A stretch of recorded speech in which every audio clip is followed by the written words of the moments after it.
Alerte à l'amiante. C'est une information Le Média. L'inspection du travail suspend des travaux sur un site qui doit accueillir les Jeux Olympiques de Paris 2024. Le Média s'est rendu sur un chantier à Aubervilliers. Nous avons filmé des morceaux de tôle manipulés sans protection par les travailleurs. Des matériaux qui sont suspectés d'être amiantés. C'était le lundi 12 avril, le premier jour où les ouvriers sont rentrés dans les parcelles. How dare you? Make our planet great again. Au jardin ouvrier d'Aubervilliers, en Seine-Saint-Denis, l'inspection du travail a constaté, ce lundi 19 avril, la présence suspecte d'amiante. Inspection qui débouche sur un arrêt temporaire d'une partie du chantier, comme nous l'ont confirmé plusieurs sources indépendantes. Ces matériaux, nous les avons trouvés durant notre tournage sur un tas de déchets. En fait, il s'agit d'un tas formé par l'entreprise en charge de cette partie des travaux pour évacuer ce qui se trouvait dans certaines cabanes. Et au milieu de ce tas, il y avait donc à l'air libre, sans mesure particulière prise, des matériaux à risque. La décision de suspension concerne essentiellement le déménagement de ces cabanes de jardiniers. Après avoir vu nos images, ce syndicaliste CGT, spécialiste des questions d'amiante, nous fait part de ses inquiétudes. Oui, alors je confirme, il y a quand même assez peu de doutes pour qu'on ait des tôles fibro-amiantes. C'est des couvertures qu'on utilisait pendant très longtemps, jusqu'en 1997. Est-ce qu'on peut les manipuler sans protection ? C'est formellement interdit. Il y a des procédures assez lourdes, tant écrites que d'équipements en protection individuelle. Un chantier donc à risque parce que probablement amianté. Ces tôles, elles étaient jetées comme le reste sur ce tas qui sera ensuite évacué. Or sur un chantier, on ne manipule pas comme ça de l'amiante. Pas sans protection, pas sans isoler, sans confiner la matière suspecte et pas sans tri effectué entre les matériaux. Avec les jardiniers présents sur place, nous avons constaté que les ouvriers mandatés par Grand Paris Aménagement, en charge de ces travaux pour les Jeux Olympiques, n'étaient pas équipés pour manipuler de l'amiante. En cas de manquement à la sécurité, entraînant un danger grave et imminent, l'agent de contrôle de l'inspection du travail est en droit de prendre toute mesure utile pour soustraire immédiatement le ou les salariés de cette situation. L'agent de contrôle de l'inspection du travail peut alors ordonner l'arrêt temporaire d'un chantier. Pour rappel, sur les parcelles concernées par les travaux, un solarium doit voir le jour d'ici les Jeux Olympiques de Paris.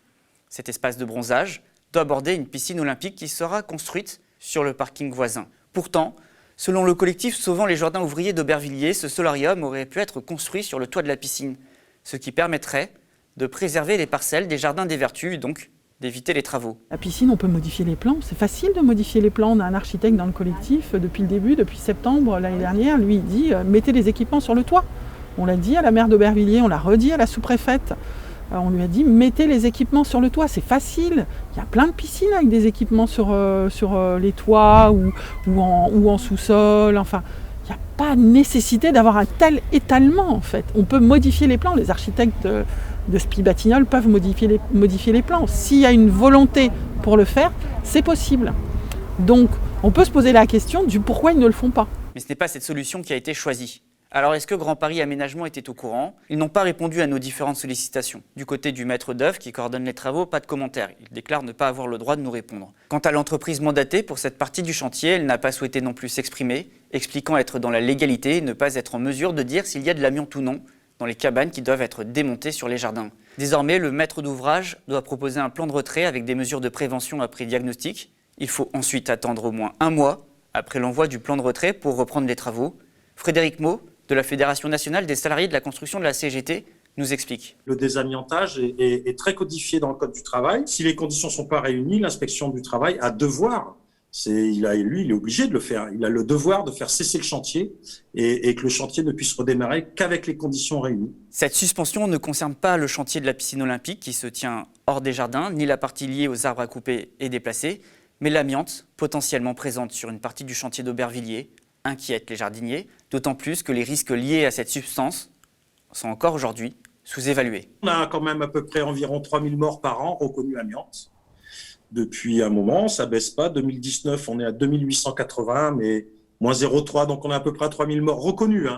Derrière, il y a toute la peur procédurale des familles, etc. Donc on n'a qu'une vision partielle des décès amiantes. Nous, on préconise d'abord davantage de moyens de contrôle sur le désamiantage, parce que ce dont on s'aperçoit, c'est que notamment sur les petites entreprises, il y a tout se fait, tout et n'importe quoi.